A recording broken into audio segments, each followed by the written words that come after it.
At the Republican National Committee level, there's been a story. Here's President Biden now. Thanks, Annalise. Let's cross live to the White House. Take your questions. As you know, the special counsel released his findings today about their look into my handling of classified documents.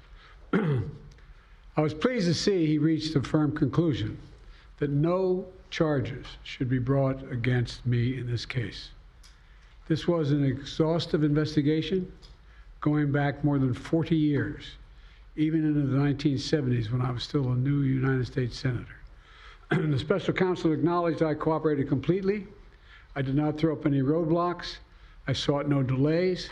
In fact, I was so determined to give the special counsel what he needed, I went forward with a 5-hour in-person interview over 2 days on October the 8th and 9th of last year, even though Israel had just been attacked by Hamas on the 7th and I was very occupied. It was in the middle of handling an international crisis. I was especially pleased to see special counsel make clear the stark distinction and difference between this case and Mr. Trump's case. Special counsel wrote, and I quote, "Several material distinctions between Mr. Trump's case and Mr. Biden's are clear," continuing to quote, "Most notably, after given multiple chances to return classified documents to avoid prosecution, Mr. Trump allegedly did the opposite. According to the indictment, he not only refused to return the documents for many months, he also obstructed justice by enlisting others to destroy evidence and then to lie about it.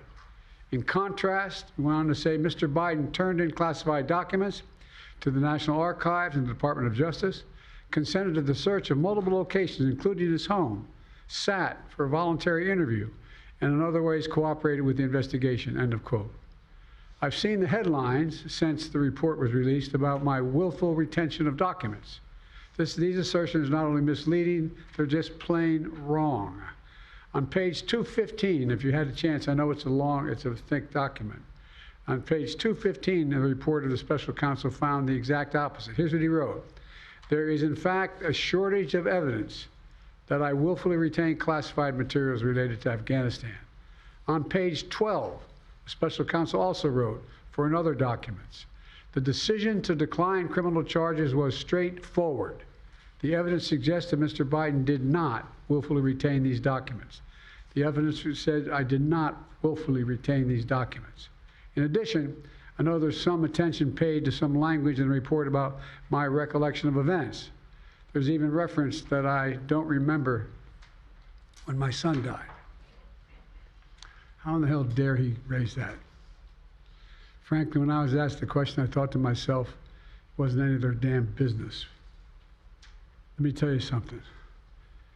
Some of you have commented, I wear since the day he died, every single day, the rosary he got from Our Lady of...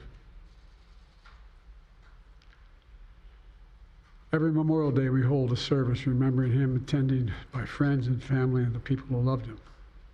I don't need anyone to remind me when he passed away or passed away. Simple truth is I sat for a 5-hour interview over 2 days of events going back 40 years. At the same time I was managing an international crisis, their task was to make a decision about whether to move forward with charges in this case. That's their decision to make. That's the counsel's decision to make. That's his job. And they decided not to move forward. For any extraneous commentary, they don't know what they're talking about. It has no place in this report. The bottom line is the matter is now closed. I'm going to continue what I've always focused on, my job of being President of the United States of America. Thank you, and I'll take some questions.